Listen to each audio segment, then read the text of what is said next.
Welcome students, welcome to study channel Wings Academy. तो आज हम लोग पढ़ेंगे जियोग्राफी का एक महत्वपूर्ण chapter motion of the earth. Clear? Motion of the earth पढ़ेंगे। तो इसका हिंदी होता है दोस्तों, बच्चों जो भी हैं सुन रहे हैं देख रहे हैं वो समझें। इसका हिंदी होता है पृथ्वी की गति। पृथ्वी की गति। तो सबसे पहले पृथ्वी की गति के बारे में जानने के लिए हमें पृथ्वी के बारे में जानना पड़ेगा। कुछ चीज़ें पृथ्वी के बारे में जानेंगे तभी उसकी गति के बारे में जाननी पड़ेगी। तो चलिए पहले पृथ्वी की कुछ चीज़ों के बारे में जानते हैं। जैसे पहले जानते हैं कि पृथ्वी, पहले देख लेते हैं छोटा सा। ये हुआ आपकी अर्थ, ये हुआ बच्चों आपका अर्थ। पृथ्वी में दो टाइप की गति होती है। एक होती है बच्चों, पहले होती है रोटेशन, एक होती है रोटेशन और दूसरी होती है रिवोल्यूशन।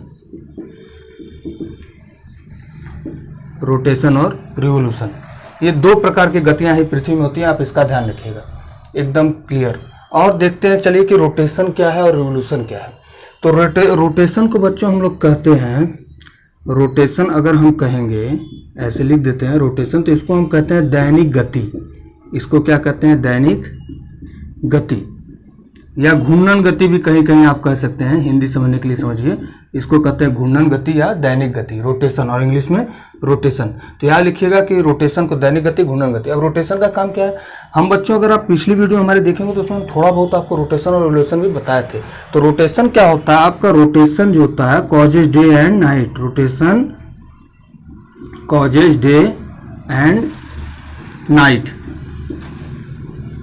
इसका मतलब क्या है कि जो रोटेशन होती है यानी जो दैनिक गति होती है, इसी के कारण क्या होते हैं? दिन और रात होते हैं। पृथ्वी है बच्चों, ये पृथ्वी है, तो ये क्या करती है? अपने एक्सिस पे ऐसे, इस पे क्या करती है? अपने एक्सिस पे क्या करती है? घूमती रहती है।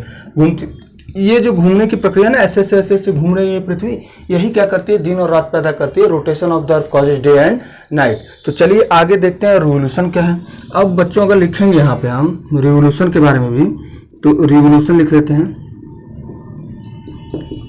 रिवोल्यूशन को बच्चों कहते हैं वार्षिक गति। अभी बताते हैं इसको वार्षिक गति क्यों कहते हैं। वार्षिक गति या परिक्रमण काल कहते हैं इसको। परिक्रमण, वार्षिक गति बच्चों इसको इसलिए कहते हैं कि जो रिवोल्यूशन है, ये जो पृथ्वी, अगर आप फिगर देख पा रहे होंगे तो अच्छे समझाएंगे। जो पृथ्वी ऐसे ऐसे घूम रही है, ऐसे ऐसे घूम रही है, तो ये अपने एक्सिस पे तो घूम रही है, लेकिन ये क्या हो रही है? सूर्य के चारों तरफ भी ऐसे ऐसे करते करते करते करते घूम रही है। तो ये प्रक्रिया चल रही है बच्चों। ये प्रक्रिया क्या कहलाती है? रिवोल्यूशन, परिक्रमण। इसी के कारण क्या होते हैं? वेदर चेंज होते हैं, जैसे समर विंटर, आपके वेदर चेंज होते हैं, रिवोल्यूशन के कारण ही होते हैं। इसको पूरा करने में हम आपको बच्चों बताए थे पिछली वीडियो में कि कितने घंटे लगते हैं? 365 डेज और 6 घंटे लग जाते हैं एक चक्कर पूरा करने में। तो यही 365 डेज जो है, ये 6 घंटे चौथी बार जब आता है तो 6 चौके 24 यानी 6 4 जा 24 वन डे के बराबर हो जाता है। वन डे के क्या होता है? बराबर हो जाता है। तो ये क्या होता है? 366 डेज यानी कि लीप ईयर हो जाता है। क्लियर बच्चों? कोई दिक्कत नहीं। उसको पूरा करने में, एक रिवोल्यूशन का पूरा करने में कितना समय लगता है? 365 डेज। 365 days 6 our. अब ये जो 6 आवर है, ये 4 टाइम्स जब आता है, 6 6 6 6 4 टाइम्स आता है तो 24 आवर हो जाता है। और 24 आवर जैसे ही होता है तो ये क्या होता है? वन डे में हो जाता है कन्वर्ट। और वन डे में कन्वर्ट होने के लिए क्या होता है कि 365 डेज प्लस 1 हो जाता है, और क्या होता है? 366 डेज हो जाता है। तो यही क्या होता है? आपका लीप ईयर हो जाता है, जिसे फरवरी में क्या करते हैं? 28 और 29 डेज हो जाते हैं। एकदम कॉन्सेप्ट क्लियर है बच्चों? एकदम समझो, एकदम आराम से समझो, कोई बहुत बड़ी बात नहीं है। अगर नहीं समझ आता तो वीडियो को एक नहीं 2 बार देखो, थोड़ी सी कॉन्सेप्ट भी थ्योरी की वजह से भी क्लियर करेंगे। ये समझ में आएगा ही आएगा। अब बच्चों पहले बार में सोचेंगे कि समझ में आ जाए, तो ऐसा कुछ नहीं है। थोड़ा सा इसको देखना पड़ेगा, समझना पड़ेगा। तो पहले बेसिक चीज़ों से शुरू करते हैं एकदम आराम से। तो हम बच्चों बताएं कि रोटेशन क्या होता है। Rotation causes day and night. और रिवोल्यूशन क्या होता है? Causes changes in weather, summer winter, ये सब चीज़ें रिवोल्यूशन के कारण होती है। आप यकीन मानिए, अभी आपको रोटेशन के बारे में अभी आपको कुछ नहीं जानना है। रोटेशन के बारे में आपको कुछ नहीं जानना है। रोटेशन के बारे में अभी आप नहीं, हम जितने भी पढ़ेंगे अब रिवोल्यूशन से रिलेटेड पढ़ेंगे। तो रिवोल्यूशन के बारे में हम जानेंगे। लेके आओ दूसरा, रिवोल्यूशन के बारे में इसको पढ़ेंगे हम। तो देखेंगे कि क्या होता है, रिवोल्यूशन कैसे कैसे काम करता है। तो चलिए जानते हैं।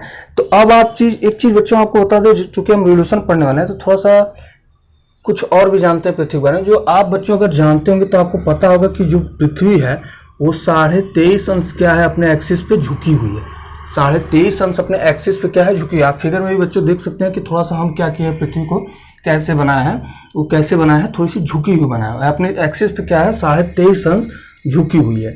इसका ध्यान रहे आपको, ये बहुत ही इंपॉर्टेंट है बच्चों, अगर ये नहीं याद रहेगा, क्योंकि सारे जितने भी परिवर्तन होंगे, जितनी भी चीज़ें होंगी, वो पृथ्वी के झुके हुए होने के कारण ही इसके परिवर्तन, मौसम परिवर्तन, दिन रात के इन सब में परिवर्तन लाएंगे।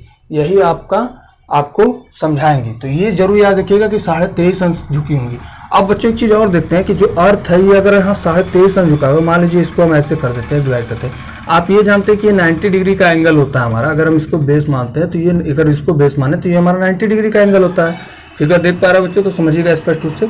अब अगर हम जानते हैं कि यहाँ से अगर हम देख रहे हैं तो ये 23.5 अंश झुका हुआ है, यहाँ पे 23.5 अंश झुका हुआ है यहाँ पे, तो ये जो हमारा होगा ये पूरा 90 डिग्री होता है, पूरा 90 डिग्री होता है। तो ये 23.5 अंश हुआ, तो ये कितना होगा 66 हो जाएगा, कुछ हाफ 66.5 होगा। इसका भी ध्यान रखिएगा, क्योंकि चलिए एक बार और थोड़ा सा क्लियर करते हैं, थोड़ा सा हम फिगर को और अच्छे से मेंटेन करते हैं, शायद आपको अच्छे से और समझाएं, बताते हैं।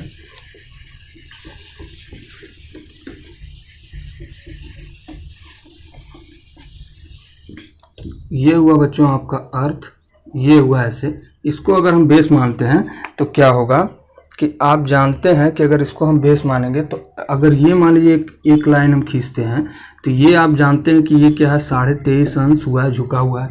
तो ये बच्चों पूरा हम जानते हैं कि 90 डिग्री होता है, पूरा 90 होता है। एक सर्कल 360 होता है, ये 90 है, तो ये 66.5 हो जाएगा, बचेगा। तो ये भी याद रखिएगा कि अपने एक्सिस पे 23.5 अंश झुकी हुई है पृथ्वी। हाँ, समझ गए बच्चों, कोई दिक्कत नहीं है। चलिए आगे देखते हैं। दूसरा होता है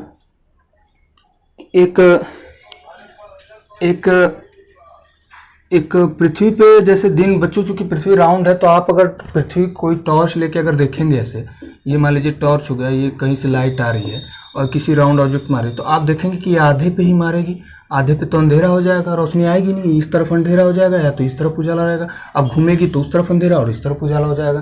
तो इसको समझने के लिए भी थोड़ा सा पृथ्वी के साथ भी ऐसे ही करते हैं। ये समझते हैं कि एक तरफ दिन और एक तरफ रात होता है, तो क्या होता है कि एक होता है circle of illumination, circle of illumination. तो उसको जानते हैं कि ये सर्कल ऑफ इल्यूमिनेशन क्या है, सर्कल ऑफ इल्यूमिनेशन क्या है, सर्कल ऑफ इल्यूमिनेशन क्या है। अभी हम देखें कि कितनी झुकी हुई है, तो थोड़ा सा उसके रिलेटेड ये भी है, इससे भी जान लेते हैं तो फिर आगे समझेंगे आसानी से। सर्कल ऑफ इल्यूमिनेशन क्या है, तो चलिए देखते हैं सर्कल ऑफ इल्यूमिनेशन क्या है। तो इसको लिख लेते हैं, the circle that the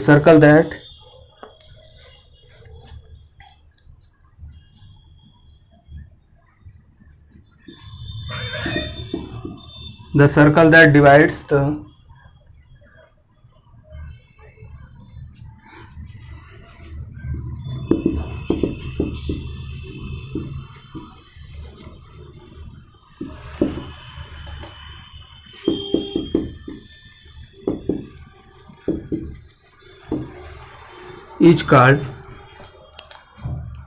is called circle of illumination।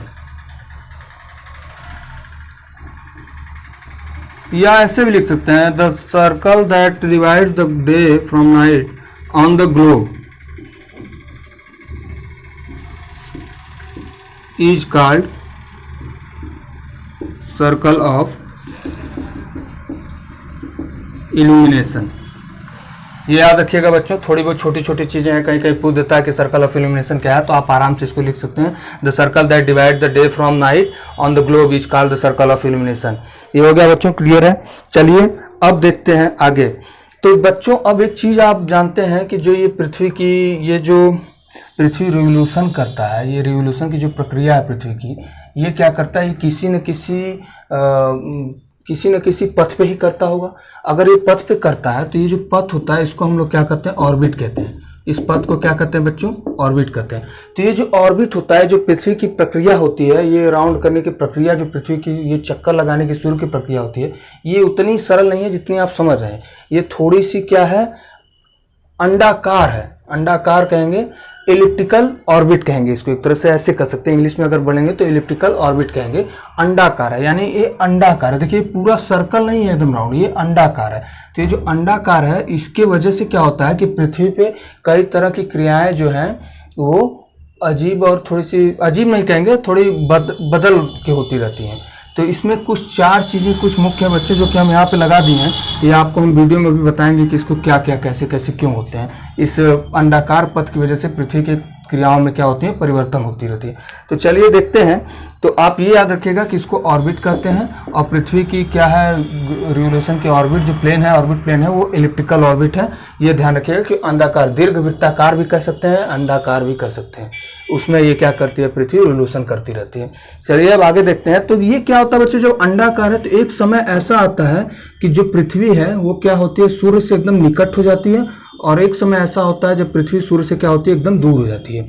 इसका ध्यान रखिएगा। हम क्या बताएं कि एक समय ऐसा आता है जब पृथ्वी सूर्य के एकदम निकट हो जाती है, और एक समय ऐसा आता है जब पृथ्वी सूर्य के एकदम दूर हो जाती है। तो चलिए जानते हैं कि जब पृथ्वी सूर्य के एकदम निकट होती है तो उसको क्या कहते हैं। जब पृथ्वी सूर्य के एकदम निकट होती है तो उसको कहते हैं पेरिहिलियन। उसको क्या कहते हैं बच्चों, पेरिहिलियन। चलिए देख लेते हैं पेरिहिलियन क्या होता है। सूर्य के निकट होती है, जब सूर्य के निकट, लिख दे रहे हैं, इसको इंग्लिश में कहते हैं, इसको इंग्लिश में कहते हैं पेरिहिलियन। और अगर ये दूरी आपसे पूछे कि ये सूर्य के निकट की दूरी कितनी है, क्योंकि देखो बच्चों दूरी भी तो बढ़ेगी घटेगी ना जब सूर्य के निकट और दूर जाएगी, तो पेरिहिलियन की दूरी कितनी होती है, 147,095 पे 000 km। ये क्या होता है बच्चों, पेरिहिलियन की दूरी होती है, याद रखिएगा आप, 147,095 पे 000 किमी, ये होता है पेरिहिलियन। इसको कहते हैं सूर्य की निकटतम दूरी। अब सूर्य से अधिकतम दूरी कब हो जाती है, सूर्य से अधिकतम दूरी कब हो जाती है बच्चों, अगर इसको समझना है तो सूर्य से अधिकतम दूरी कब हो जाती है, वो कब होती है देखते हैं। उसको क्या कहते हैं, उसको कहते हैं अपहिलियन। उसको क्या कहते हैं, अपहिलियन। और ये दूरी कितनी होती है बच्चों, इसको भी अगर देखेंगे तो ये दूरी कितनी होती है, यहाँ विजिबल नहीं होगा बच्चों, हम कहीं और लिख दे रहे हैं, चलिए यहाँ लिख दे रहे हैं। ये दूरी क्या होती है, 15 to 1 पे 50 km। इसको क्या बोलते हैं बच्चों, अपहिलियन कहते हैं। अब एक चीज और जानते हैं कि बच्चों अगर ये हो रहा है तो किसी न किसी दिन में भी होगा, क्योंकि पृथ्वी आप देखिए ना कि दिन रात होती है और कैलेंडर भी है, तो किसी न किसी दिन में होगा। तो जो आपकी पेरिहिलियन की प्रक्रिया है ये कब होती है, ये कब होती है, 3 जनवरी को। ये कब होती है, 3 जनवरी को। आपको पेरिहिलियन की जो प्रक्रिया है, यानी सूर्य सबसे निकट कब होता है, 3 जनवरी को सूर्य पृथ्वी के सबसे निकट हो जाती है। 3 जनवरी को सूर्य पृथ्वी के सबसे निकट हो जाती है। और 4 जुलाई को ये जो अपहिलियन की प्रक्रिया है ये क्या होता है, 4 जुलाई को होती है, जो कि सूर्य से अधिकतम दूरी हो जाती है पृथ्वी की 4 जुलाई को। तो आप बच्चों एक चीज याद रखिएगा, एकदम अच्छे से डेट को याद रखिएगा। क्या है डेट, कि एक प्रक्रिया होती है पेरिहिलियन जो कि 3 जनवरी को होती है, जिसमें सूर्य क्या होता है पृथ्वी से, या पृथ्वी क्या होती है सूर्य से निकटतम दूरी पे होती है। और एक प्रक्रिया होती है अपहिलियन जिसको कहते हैं अपहिलियन, और वो क्या होता है उस समय पृथ्वी सूर्य से क्या होता है अधिकतम दूरी पे होती है, और वो होती है 4 जुलाई को। इसको याद रखिएगा बच्चों। आगे हम लोग देखते हैं थोड़ा सा कुछ कि आगे क्या होते हैं।